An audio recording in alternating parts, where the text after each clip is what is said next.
अस्सलाम वालेकुम everyone, thank you so much for coming back to the channel.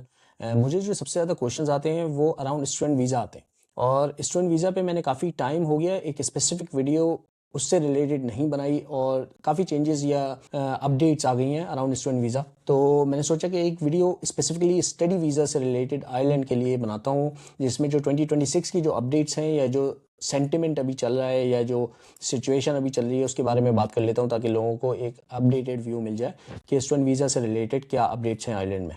और इसमें मैं एंड में आपको अपनी पर्सनल ओपिनियन भी बताऊंगा कि मैं क्या समझता हूँ कि लोगों को आयरलैंड में स्टूडेंट वीज़ा पे इस वक्त में आना चाहिए या नहीं। 2026 में आयरलैंड की जो स्टूडेंट वीज़ा की जो स्ट्रीम है उसमें काफ़ी सारी चेंजेस आ गई हैं। कुछ अपडेट्स जो हैं अनाउंस होके हुई हैं, कुछ बिना अनाउंस हुए हुई हैं, और ज़्यादातर लोगों को वो पता ही नहीं है, इसीलिए ज़्यादातर लोग उस बारे में बात नहीं करें। कंसल्टेंट्स जो हैं, जो स्टूडेंट वीज़ा कंसल्टेंट्स हैं, वो यूजुअली प्रोसेस को बहुत सिंप्लीफाई करके बताते हैं, और जो निटी ग्रिटी होती है और जो मेन इश्यूज़ होते हैं उन पे डिस्कशन नहीं होता, और इसी वजह से हम देखते हैं कि वीज़ा रिजेक्शन हो जाती हैं। काफ़ी सारे रिजेक्शन रिसेंटली हो रहे हैं, और उस या लोग ये समझते हैं कि वो इसलिए हो रहा है कि एंटी इमिग्रेंट सेंटिमेंट है और इमिग्रेंट्स को डिस्करेज किया जा रहा है, जबकि हकीकत ऐसी नहीं होती, बल्कि जो way of looking at the application है वो चेंज हो गई होती है, और आपको जो अपनी वीज़ा एप्लीकेशन है उसको डिफरेंटली प्रोसेस या प्लान करना पड़ेगा based on the current situation. तो इसमें बात करते हैं कि स्टूडेंट वीज़ा की जो रिसेंट जो अपडेटेड चेंजेस हैं वो क्या हैं, जो कॉमन मिस्टेक्स हैं वो क्या हैं, और कुछ जो हिडन चेंजेस हुए हैं जो कंसल्टेंट्स आपको नहीं बता रहे हैं वो क्या हैं, और पाकिस्तान से जो लोग अप्लाई करते हैं उनकी कॉमन मिस्टेक्स क्या होती हैं उसके बारे में बात करते हैं। और सबसे इंपॉर्टेंट कि मेरा पर्सनल ओपिनियन क्या है कि आयरलैंड अब अच्छा ऑप्शन है या नहीं। तो इस वीडियो का एंड तक लाजमी देखना है, क्योंकि उससे ही आपको अंदाज़ा होगा कि whether you should have Ireland in your planning और नॉट। सबसे पहले बेसिक समझ लेते हैं कि आयरलैंड में जो स्टूडेंट वीज़ा है उसको टी स्टडी वीज़ा कहते हैं, और इस वीज़े का मतलब ये होता है कि लोगों को 1 साल या 2 साल के लिए वीज़ा मिलता है कि वो आएँ और यहाँ पे वो किसी यूनिवर्सिटी में या इंस्टीट्यूट में बैचलर्स या मास्टर्स या पीएचडी का कोर्स करें, और उसके बाद अपनी जर्नी को कंटिन्यू करें। जितने भी नॉन ईयू कंट्रीज़ हैं उनके जो स्टूडेंट्स होते हैं, अगर वो आयरलैंड आना चाहते हैं तो वो इसी वीज़े के थ्रू आते हैं। लेकिन ऑब्वियसली जो लोग पाकिस्तान से या इंडिया से आते हैं उनका मकसद सिर्फ स्टडी वीज़ा लेना नहीं होता। ज़्यादातर लोग जो पाकिस्तान या इंडिया से आ रहे होते हैं उनका मकसद यही होता है कि वो आएंगे, पहले स्टडी करेंगे, उसके बाद लॉन्ग टर्म वीज़ा लेंगे, जॉब लेंगे और यहाँ पे सेटल होंगे। इसीलिए जो प्लानिंग है वो सिर्फ स्टडी की नहीं होती, बल्कि लॉन्ग टर्म प्लानिंग करनी पड़ती है, और इसी तरह करना भी चाहिए। जो लोग सिर्फ और सिर्फ वीज़ा लेके और एडमिशन लेके आ जाते हैं और उनकी लॉन्ग टर्म प्लानिंग नहीं होती, उनको यहाँ पे आके काफ़ी प्रॉब्लम होती है, क्योंकि उन्होंने प्रॉपर करियर प्लानिंग नहीं की हुई होती। स्टूडेंट वीज़ा एक एंट्री पॉइंट है, बट जो एक्चुअल जर्नी है वो आपका ओवरऑल करियर और लाइफ है। और 2026 में आयरलैंड ने जो ये एंट्री पॉइंट है आपका स्टूडेंट वीज़ा का, इसको काफ़ी ज़्यादा स्ट्रक्चर्ड कर दिया है, और कुछ लोग ये भी कहेंगे कि ज़्यादा स्ट्रिक्ट कर दिया है। इसीलिए उसको समझना ज़रूरी है कि आपने कैसे प्लान करनी है अपनी एप्लीकेशन को। तो सबसे पहले मैं बात करूँगा जो सबसे बड़ा चेंज हुआ है वो फाइनेंशियल रिक्वायरमेंट्स में हुआ है। अगर आप इसको सही से नहीं समझेंगे तो बहुत चांसेस हैं कि आपकी जो एप्लीकेशन है स्टूडेंट वीज़ा की वो रिजेक्ट हो जाएगी आयरलैंड में। जो फाइनेंशियल प्रूफ सबमिट होता था स्टूडेंट वीज़ा के साथ, 2026 में उन्होंने उसकी स्क्रूटनी बढ़ा दी है, और the way they look at it has changed a bit. तो जो आपके प्रूफ ऑफ फंड्स होते हैं उसमें आपको क्लियरली शो करना पड़ता है कि आपके पास दो काम करने के पैसे हैं। एक तो ये कि आपको जो ट्यूशन फीस है वो कवर करने के आपके पास पैसे हैं, और दूसरा जो लिविंग एक्सपेंसेस होंगे आइलैंड में आने के बाद आप उनको अफोर्ड कर सकते हैं और एक रीजनेबल लाइफ यहाँ पे जी सकते हैं with the funds that you already have. पहले यही होता था कि बैंक स्टेटमेंट आप जमा कराते थे और वो देखते थे कि बैंक स्टेटमेंट में पैसे हैं या नहीं, और उस बेसिस पे वीज़ा अप्रूव या रिजेक्ट हो जाता था। लेकिन अब थोड़ी सी सिचुएशन चेंज हो गई है। जो वीज़ा ऑफिसर्स हैं वो सिर्फ स्टेटमेंट एज ए स्टेटमेंट नहीं देख रहे, बल्कि वो उससे आपकी प्रोफाइल और आपका बैकग्राउंड गेज करने की कोशिश करते हैं। तो वो ये भी देखते हैं कि जो पैसे आप शो कर रहे हैं स्टेटमेंट में वो कितने अरसे से हैं, वो एक सफिशेंट अमाउंट सफिशेंट टाइम के लिए आपके अकाउंट में होना चाहिए। वो ये देखते हैं कि आपके पास जो सोर्स है उन फंड्स की वो लेजिटिमेट है या नहीं, और वो ये भी देखते हैं कि कोई large deposit in recent time तो नहीं हुआ, क्योंकि ये एक बड़ी कॉमन प्रैक्टिस पाकिस्तान में है कि जब आप वीज़ा अप्लाई कर रहे होते हो तो पैसे दिखाने के लिए हम किसी सोर्स से पैसे लेके बैंक में डालते थे और बैंक स्टेटमेंट जनरेट करके फिर वो वीज़ा एप्लीकेशन के साथ लगा देते थे। ये बहुत कॉमन प्रैक्टिस पाकिस्तान में है, लेकिन इंतहाई गलत है। ये स्ट्रिक्टली मना किया जाता है ग्लोबली। जब आप वीज़ा अप्लाई करो तो आप लार्ज डिपॉजिट सबमिट करके फॉरेन वीज़ा एप्लीकेशन के लिए नहीं सबमिट करो, क्योंकि basically what you are doing is showing money that you don't actually have. तो अब ये स्पेशली मैं आयरलैंड की अगर बात करूँ तो आयरलैंड के जो वीज़ा ऑफिसर्स हैं वो इस बात को समझ चुके हैं, और अब वो ये देखते हैं कि जो पैसे आपने जमा कराए हैं वो कब जमा कराए हैं, कहाँ से आए हैं, तो बहुत चांसेस है कि आपका वीज़ा रिजेक्ट हो जाएगा। पुराने ज़माने में ऐसे बहुत से लोग हैं जो आयरलैंड या दूसरे कंट्रीज़ में मूव हुए हैं सिर्फ इसलिए इस तरह के उन्होंने पैसे शो किए। पाकिस्तान में तो बल्कि बैंक मैनेजर्स जो हैं, ब्रांच मैनेजर्स भी इस चीज़ में इन्वॉल्व होते हैं, और उनको पता होता है कि जो डिपॉजिट आ रहा है ये किस वजह से आ रहा है और बाद में निकाल लिया जाएगा। इंतहाई इलीगल है, इट शुडंट हैपन। और अब जब चीज़ें इतनी एडवांस हो गई हैं और स्क्रूटनी टाइट हो गई हैं, I recommend everybody to not apply in such a way. और अगर आपको पैसे डालने पड़ रहे हैं और आपके पास एक्चुअल फंड्स नहीं हैं तो you shouldn't apply for the visa anyways. अब बात करते हैं ट्यूशन फीस की। ट्यूशन फीस से रिलेटेड भी एक हिडन चेंज हुआ है जो क्लियरली अनाउंस नहीं हुआ, लेकिन जो एप्लीकेशंस आ रही हैं, जो अप्रूव या रिजेक्शन हो रही है, उसमें ये नज़र आ रहा है कि जो वीज़ा ऑफिसर्स हैं वो ये देख रहे हैं कि जो एप्लीकेंट है वो पार्शली या फुली ट्यूशन फीस पे करने के काबिल है या नहीं।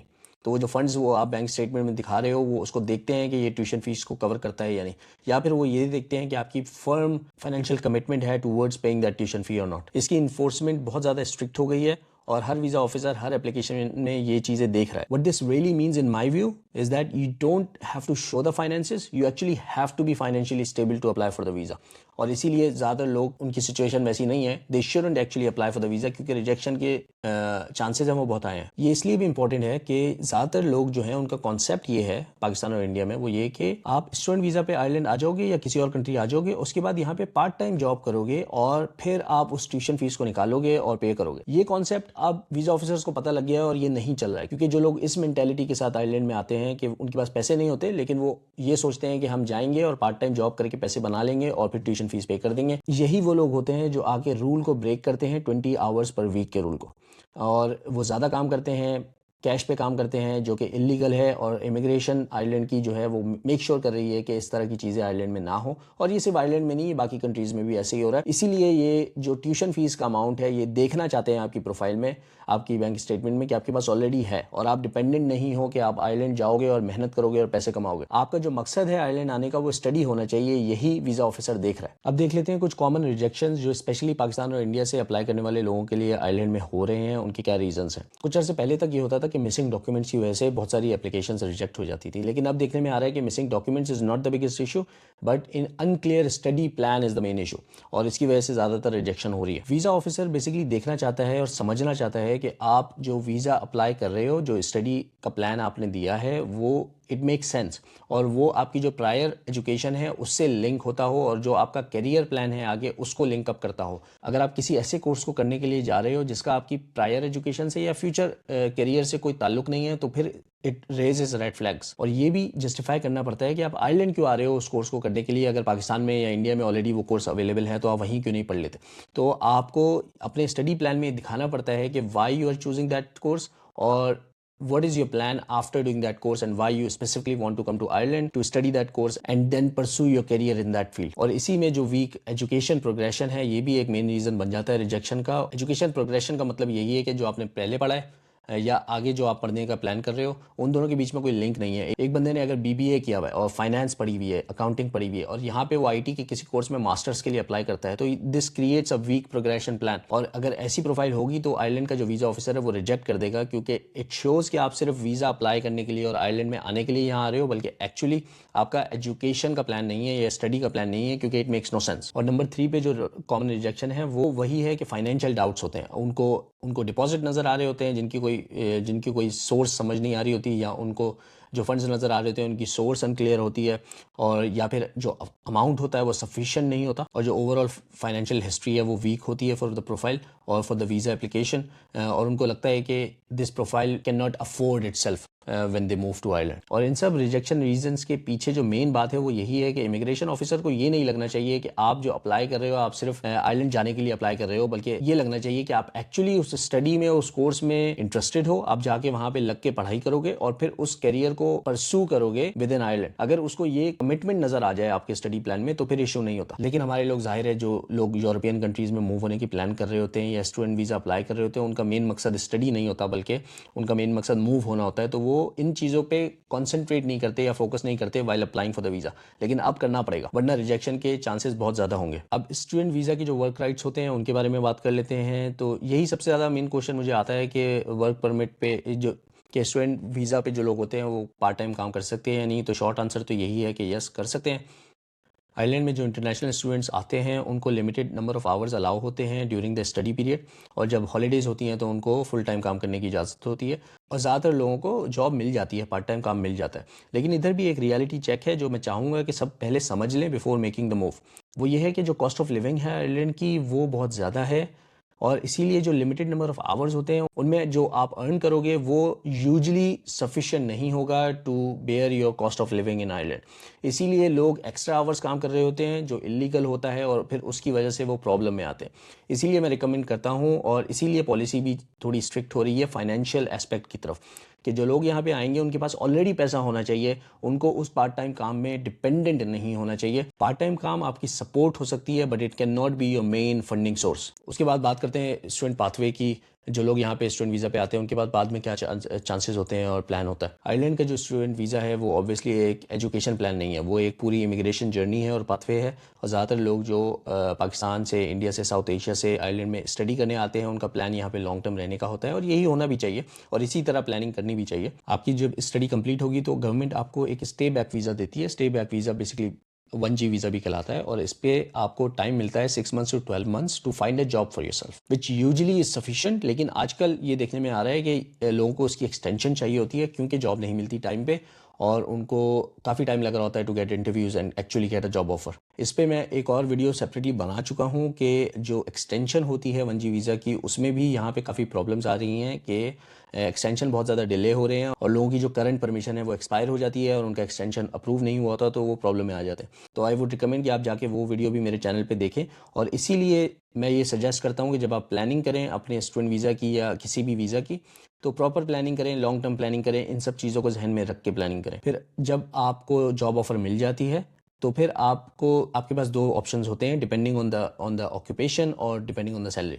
आपको या तो क्रिटिकल स्किल्स का वर्क परमिट मिलता है या फिर आपको जनरल वर्क परमिट मिलता है। और जब आप उस परमिट पे आ जाते हो तो आपको वीज़ा मिल जाता है और वो यूजुअली हर साल रिन्यू होता है। उसमें आपको एक IRP कार्ड मिलता है, वो IRP card every year renew होता है और वो बेसिकली आपकी परमिशन होती है to stay in Ireland and work in Ireland. इसीलिए आयरलैंड एक काफ़ी अट्रैक्टिव ऑप्शन है पाकिस्तानीज़ के लिए, इंडियंस के लिए मूव होने के लिए, क्योंकि स्टडी के बाद अगर आपको 6 to 12 months में जॉब मिल जाए तो you have a very straightforward pathway to staying in Ireland for the long term. लेकिन इसमें भी एक रियलिटी चेक जरूरी है, वो ये है कि मार्केट बहुत ज़्यादा कंपेटिटिव है जिसकी वजह से लोगों को 6 to 12 months में जॉब नहीं मिलती है और उनको एक्सटेंशन चाहिए होता है या कुछ लोग वापस भी चले जाते हैं। एक्सपीरियंस वाले कैंडिडेट्स को प्रेफरेंस मिल रही है क्योंकि मार्केट में सैचुरेशन बहुत ज़्यादा है ड्यू टू द ले offs and other different factors. Market में बहुत ज़्यादा लोग ऐसे हैं जो कि जॉब ढूंढ रहे हैं, तो एक जॉब लिस्टिंग पे थाउजेंड्स ऑफ एप्लीकेशंस आती हैं, इसीलिए मार्केट बहुत ज़्यादा कंपेटिटिव है और जो एम्प्लॉयर्स हैं उनके पास ऑप्शंस होते हैं कि वो एक्सपीरियंस लोगों को हायर कर लें for the same salary threshold भी बढ़ा दिया गया है, तो एक नया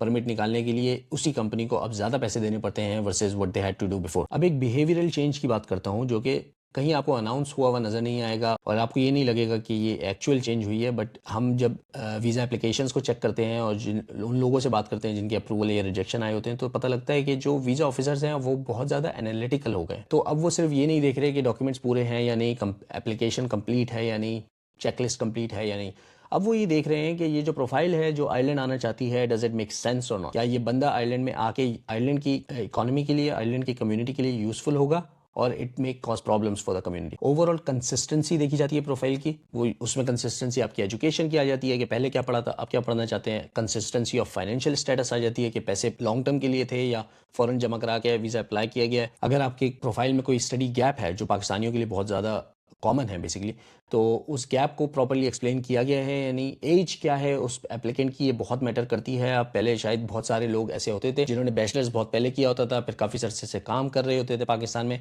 फिर अब उनको निकलना होता था तो वो मास्टर्स के लिए अप्लाई कर रहे होते थे और बीच में 10 साल का गैप होता था। तो अगर इस तरह की एप्लीकेशन आती है तो अब बहुत ज़्यादा चांसेस ऐसे हैं कि वो वीज़ा रिजेक्ट हो जाएगा, इसीलिए कि वो जो गैप है it does not make sense. तो it's not just paper work any more, it is a proper profile based evaluation of your specific profile when it comes to approving और rejecting a visa application. तो at the end मैं यही कहूँगा कि मेरे personal opinion में Ireland अभी भी बहुत अच्छा ऑप्शन है, स्पेशली 2 कैटेगरीज के लिए। वो एक तो है IT जो टेक है, जिसमें जो है सेल्स की फील्ड्स भी आती हैं, लेकिन उसमें मेनली जो है वो टेक की field, software development, project management, security, cloud computing, ये सारी फील्ड्स आती हैं। और उसके बाद दूसरी जो फील्ड है वो हेल्थ केयर की। अगर आप इनमें परस्यू करना चाहते हो करियर को तो आयरलैंड को आपको डेफिनेटली कंसिडर करना चाहिए। बट अगेन जैसे मैंने पूरी वीडियो में बताया, आपकी जो प्रोफाइल है वो मैच करनी चाहिए, स्टेबल होनी चाहिए और ये शो करनी चाहिए कि आप आके स्टडी करोगे, फिर आप करियर परस्यू करोगे, उसी फील्ड को फॉलो ऑन करोगे। यस, स्क्रूटनी बढ़ गई है और वीज़ा रिजेक्शंस भी ज़्यादा हो गए हैं, लेकिन इसका मतलब ये नहीं है कि ये बुरी चीज़ है। इसका ये भी मतलब हो सकता है कि अब वो लेजिटिमेट प्रोफाइल्स को आने देंगे और ज़्यादा प्रोफाइल्स को आने देंगे वर्सेस बिफोर। और वो लोग जिस सिस्टम को मिसयूज़ कर रहे थे by applying for student visa and then not studying actually, और उनका मकसद ये होता था कि वो यहाँ पे आगे स्टे कर जाएं, रुक जाएं, उन लोगों को अवॉइड करने के लिए ये चेंजेस लाई जा रही हैं, which in my view is a positive change. और आप ये देखेंगे कि अगर आपका माइंडसेट वाकई स्टडी और एक करियर को परस्यू करना है तो आपका वीज़ा अप्रूव होने के चांसेस ज़्यादा हैं। लेकिन अगर माइंडसेट सिर्फ फॉरेन जाने का है और बाहर निकलने का है पाकिस्तान से, तो वीज़ा रिजेक्शन के चांसेस भी बहुत ज़्यादा हैं। और अगर आप आ भी गए तो ये चांसेस भी बहुत ज़्यादा हैं कि यहाँ पे आप सर्वाइव नहीं कर पाओगे, क्योंकि जो सिचुएशन है, जो कंडीशन है ऑन ग्राउंड, वो चेंज हो गई है। It's not 1990s anymore, it's not 2000s anymore. You have a much more competitive market to compete in. Jobs are limited.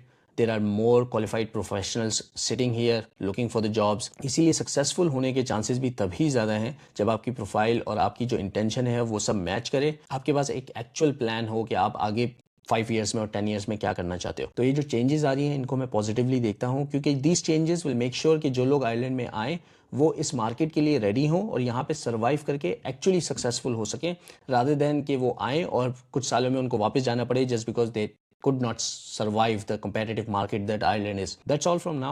Hope this was useful. If you have any questions, you can ask me in the comments. Thank you so much for watching. Assalamu alaikum.